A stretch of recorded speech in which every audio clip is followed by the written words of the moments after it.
ایک غریب آدمی بدو رات کے وقت وہ کہیں بیچارہ صبح سے چلا تھا، مدینے پہنچتے اسے رات ہو گئی. اس نے ڈرتے ہوئے نا خیمہ ہی باہر لگا لیا. جہاں رات ہوئی نا آدھی رات ہو گئی، 1-2 بجے سمجھ لے پہنچا مدینے، تو اس نے باہر نے خیمہ لگا لیا.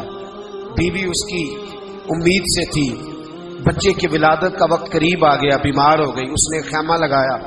بیوی اندر ہے. حضرت عمر فاروق گشت پہ تھے رات کو، ساتھ ایک غلام تھا. حضرت عمر فاروق رضی اللہ تعالیٰ عنہ کہنے لگے وہ آگ جل رہی ہے تھوڑی سی، پتہ کرو کون ہے. تو آپ کا غلام پتہ کرنے گا تو بدو نے ڈانٹ دیا، کہنے لگے جاؤ تمہیں کیوں بتاؤں. حضرت عمر خود گئے، کہنے لگے مسافر بھائی بتا تو صحیح. کہنے لگا جی چھوڑے، میں آپ کو کیوں بتاؤں میں کون ہوں کیسے آیا ہوں. فرمایا خیمے کے اندر سے کراہنے کی آواز آتی، کوئی درد سے چیخ رہا ہے، بتا ہمیں بات کیا ہے. کہنے لگا جی میں فلاں بستی فلاں علاقے کا ایک غریب ہوں، امیر المومنین عمر فاروق سے ملنے آیا ہوں، اور رات ہو گئی ہے تو یہاں خیمہ لگایا ہے، صبح میں ان سے مل کے چلا جاؤں گا. تو رات کو تکلیف دینا پسند نہیں کیا، تو میری بیوی امید سے تھی، اب بچے کی ولادت کا وقت قریب ہے، پاس کوئی نہیں. حضرت عمر کہنے لگے تو ٹھہر میں ابھی آیا. چہرے پہ نقاب، اسے بتایا نہیں میں ہی امیر المومنین. عمر دوڑے گئے، اپنی زوجہ سے کہنے لگے اگر تجھے بہت بڑا اجر مل رہا ہو تو حاصل کرے گی. کہا کروں گی. تو کہنے لگے چل پھر میرے ساتھ، بہت بڑا اجر ہے. ایک دوست کے ہاں ولادت کا وقت ہے، ضرورت کی چیزیں ساتھ لے لو. اس عورت نے تھوڑے دانے لے لیے، گھی لے لیا. حضرت عمر سے کہنے لگی لکڑیاں اکٹھی کر لیں. امیر المومنین کونسلر کی بات نہیں بتا رہا آپ کو، میں آپ کو ایم پی اے کی بات نہیں بتا رہا، ایم این اے کی بات نہیں بتا رہا، جو 10 گاؤں کو ملا کے چیئرمین بنا اس کی بات نہیں بتا رہا، اس کی بات بتا رہا ہوں جو 22 لاکھ مربع میل کا حکمران ہے. اس کی بات بتا رہا ہوں جو گلی سے گزرے تو شیطان رستہ ہی بدل جاتا ہے. اس کی بات بتا رہا ہوں جس کے بارے میں میرے مصطفیٰ کریم صلی اللہ تعالی علیہ وآلہ وسلم نے فرمایا میرا عمر تو وہ ہے کہ 950 سال حضرت جبریل بھی اس کی شان بیان کریں تو عظمت ختم نہیں ہوتی. اتنا بڑا شخص. حضرت عمر نے لکڑیاں اکٹھی کی، اینٹوں کا روڑے لے کے چولہا بنایا، پہنچ گئے. آپ کی زوجہ کہنے لگی یہ تھوڑے دانے ڈالنے، گھی ڈالنے اور ایک لکڑی لے کے اس کو ہلائیں، تیار کریں. خود زوجہ اندر چلی گئی. حضرت عمر بار پکانے لگے.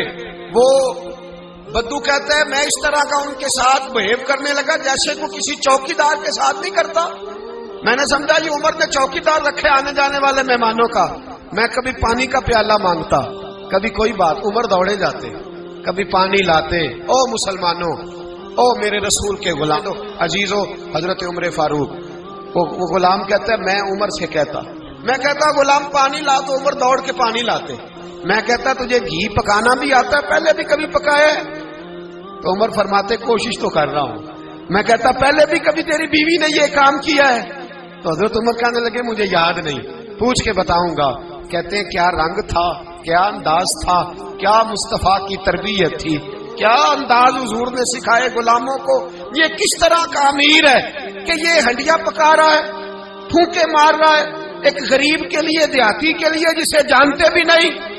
اندر اس شخص کی بیوی کے ہاں بیٹا پیدا ہوا تو حضرت عمر کی بیوی اندر سے بول کے کہنے لگی امیر المومنین مبارک ہو، آپ کے دوست کے ہاں بیٹا پیدا ہوا ہے. جب کہا نا امیر المومنین مبارک ہو تو وہ شخص کہتا ہے میرے ہاتھ کانپنے لگے اور میں اس طرح دوڑا کہ میری پگڑی گر گئی.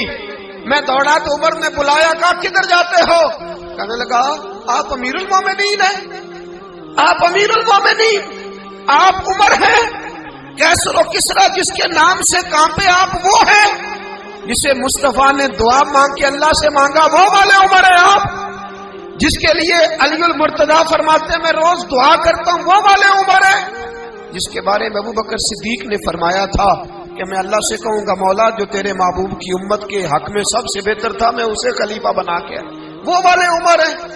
عمر امیر المومنین کی بیوی وہ تو خاتون اول ہوتی ہے، وہ تو ملکہ ہوتی ہے، اور تیری بیوی دائی بن کر ایک غریب کے بچے کے پاس بیٹھی رہی ولادت کے وقت. عمر امیر المومنین ہو کے تیری داڑھی ساری دھومے سے بھر گئی تو ڈیوٹی کرتا رہا. تو سیدنا عمر رو پڑے اور اس بدو کو سینے سے لگا کے کہنے لگے تجھے پتہ نہیں تو کہاں آیا ہے؟ اس شہر کا پتہ ہے؟ اس نے کہا حضور کہاں ہے؟ فرمایا یہ میرے نبی کا مدینہ ہے، یہ مصطفیٰ کا مدینہ ہے، یہاں امیروں کا استقبال نہیں ہوتا، یہاں غریبوں کے استقبال ہوتے۔ یہاں حضور نے اس اسٹیٹ پہ میرے رسول پاک نے وہ والا رنگ دیا ہے کہ اب غریب سر اٹھا کے جینے لگے ہیں، اب مزدوروں کو عزتیں ملنے لگی ہیں، اب یتیموں نے سر اٹھا لیا ہے کہ ہمارا کوئی سننے والا